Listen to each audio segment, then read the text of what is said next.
Hi అండి. అందరికీ నమస్తే. ఎలా ఉన్నారు? నేనైతే చాలా బాగున్నాను. ఈరోజు రెసిపీ వచ్చేసి వెజిటేబుల్ పలావ్ అండి. మనం ఇంట్లో నార్మల్ రైస్తోనే చేసుకోవచ్చు. చాలా బాగుంటుంది. బాస్మతి రైస్ లేకపోయినా చక్కగా ఉంటుంది.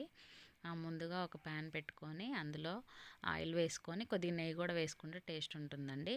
అందులో లవంగాలు, ఇలాచి, యాలక్కాయ, బిర్యానీ ఆకు అన్నీ వేసుకొని కొద్దిగా ఆనియన్స్, కొన్ని పచ్చిమిర్చి అన్నీ వేసుకొని వేగిపోయిన తర్వాత అందులో కొద్దిగా క్యారెట్ ముక్కలు, దాంతో పాటుగా అవి కొద్దిగా మగ్గిపోయిన తర్వాత కొద్దిగా అల్లం వెల్లుల్లి పేస్ట్ కూడా వేసుకోండి.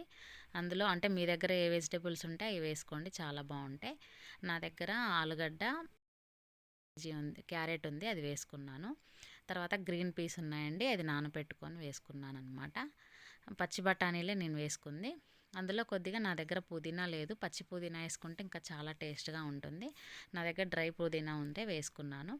అందులో కొద్దిగా సాల్ట్ వేసేసుకొని మగ్గిన తర్వాత కొద్దిగా అల్లం వెల్లుల్లిపాయ పేస్ట్ కూడా వేసుకోండి. అది కూడా కొద్దిగా మగ్గిపోయిన తర్వాత రైస్ వేసేసుకోండి. అంటే ముందుగా కడిగి పెట్టుకొని నానబెట్టుకున్న రైస్ వేయాలండి. రైస్ వేసిన తర్వాత అది కూడా కొద్దిసేపు మగ్గనివ్వాలి. మగ్గితే చాలా బాగుంటుందంటే అంటే రైస్తో పాటు నేను మామూలు రైస్ కాకుండా కొద్దిగా పప్పులు కూడా వేసానండి. అంటే తాలింపులో కాకుండా పప్పులు వేసాను, మైసూర్ పప్పు ఉంటే టేస్ట్ ఉంటుందనేసి. చాలా బాగుంటుంది పప్పులు కూడా కలిపి వేసుకుంటే.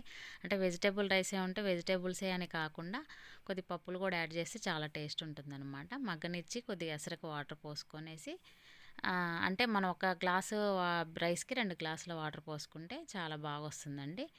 అంతేనండి, వెజిటేబుల్ రైస్ లంచ్ బాక్స్ రెసిపీకి చాలా త్వరగా అయిపోతుంది. థ్యాంక్ యూ అండి. ప్లీజ్ సబ్స్క్రైబ్ చేయండి, లైక్ చేయండి, షేర్ చేయండి.